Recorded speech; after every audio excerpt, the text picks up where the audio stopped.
Yo, yo, Tony D, bringing you the Hyde Street, #7. Love this horror series. Matt at the local comic shop got me hooked on it. Good job, Matt. Shout out to him. #7. This is probably my favorite Ghost Machine title. Probably not a popular viewpoint, but I love the horror genre. Comics are very steeped in their history with horror. This book really follows in that. It actually doesn't just follow, it pushes it forward, if that makes sense. This just isn't your typical creep show type storytelling. This is pushing it farther. And Geoff Johns, he is doing a fantastic job. The whole team, Ivan Reis, Danny Micah, Brad Anderson, Rob Le, it's all there. The artwork, the writing, the color, the lettering, fantastic. And another thing, it's not really a semi-anthology structure. It's surprisingly easy for you to jump in anywhere, I believe. So just jump in, man, and see what's one issue. Just check it out. It seems like each issue spotlights different characters and their moral quandaries. And that's where we're at with this issue. Pranky is hunting down the matinee monster. The matinee monster is this guy right here. It's funny. There's a satire. Like, he's on a milk carton. And his name is Oscar Oddman. His history was explained in a previous issue, but right now he's on Hyde Street. He took a soul from Pranky. And if you're just getting into this, Hyde Street is a purgatory where souls are, it seems like they're judged in a way where, are they deserving of their fate? Or is it just another form of cruelty being imposed on them for the bad and wrongs that they've done? But that's where we're at with this. And Pranky's gearing up.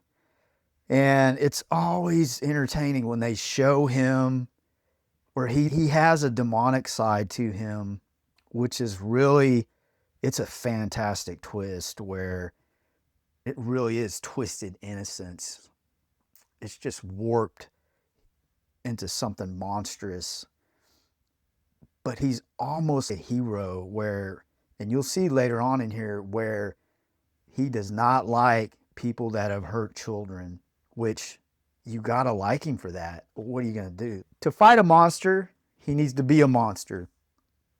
He goes to Mr. X-Ray's shop, and Mr. X-Ray, he's not in this issue, but he is the guy that did this, made the monkeys, and also stuff like this. I'll give you a closer shot. This is an old book, but he's the guy that did the X-ray thing right there and made all this, which was such an interesting thing to put in the magazine. And especially for old comic book readers where we always saw that stuff. Remember that? You always wanted it. You'd get money, waste it, throw it away, get whatever, and it was stupid. But he's that guy, and he ends up on Hyde Street, believe it or not. And he's going for the werewolf mask. He gets his mask. He's going on the hunt. He's doing his thing, and he runs into someone that has been interjected in the Hyde Street. A soul has found its way, and Pranky don't care. He is determined to capture the matinee monster. And you almost feel sorry for this character at first. This is the genius of Geoff Johns, where maybe he doesn't belong there, because there's been some people that ended up here where their soul was judged in a good way one time, I think. But here's that twisted innocence right here. He's just trying to get rid of this guy.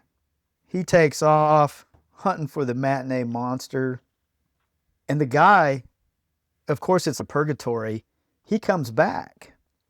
And Pranky, here's some more of that satire, realizes he needs some bait. And that guy helped him figure that out. Pranky's got him tied up.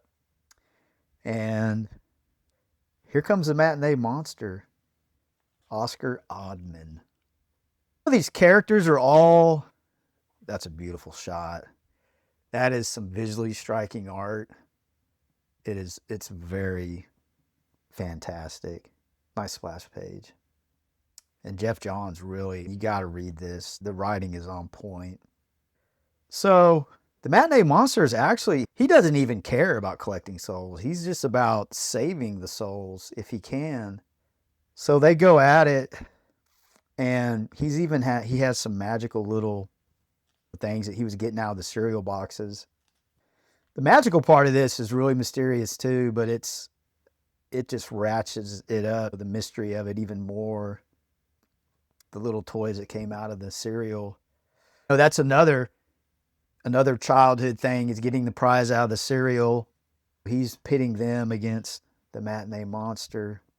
Yeah, and then they start fighting. Great visuals. The visuals match up perfect with a horror book. They're very haunting looking. Everything's dark.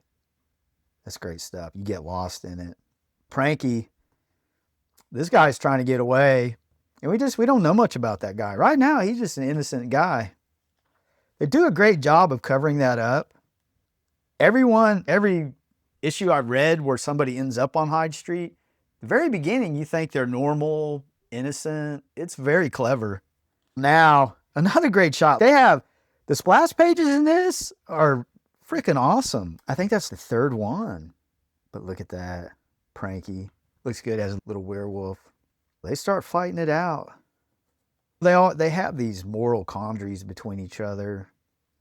And there's so many more souls that have to meet a quota. There's a board, a scoreboard in one of the earlier issues where they have a bunch of names. This series could go on for a long time. This is just the tip of the iceberg.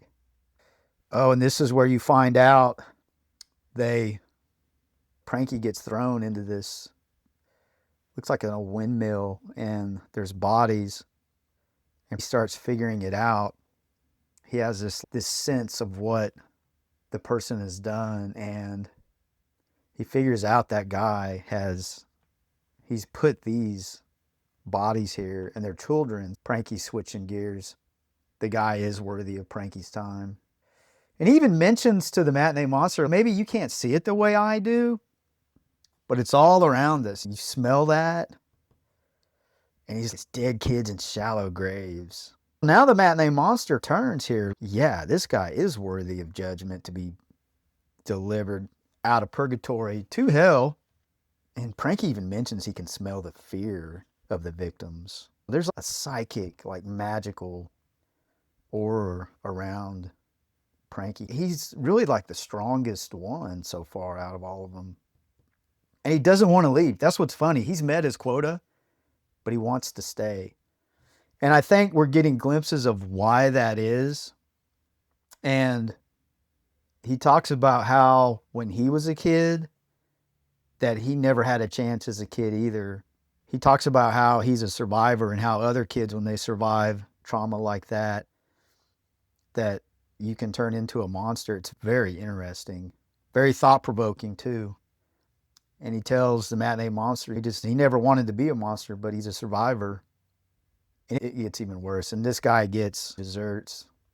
And Oscar's just standing there. What a great shot. Pranky, he takes care of him. And so you have Mr. X-Ray doing some narrating. And the twisted ending here is putting on that mask. He's not going to be able to take it off. He's going to need help from Mr. X-Ray to do this. You have another great issue where justice has been delivered. Great series, great storytelling, haunting visuals. You can't lose with Hyde Street. There's some power dynamics going on here with, power struggles between the characters, manipulation. It's another core theme in the series where people are manipulated into divulging their sins to be judged. And even the players on the street play each other out, manipulate. And is it purgatory, or is it just a cruel system created for punishment? Get that and find out.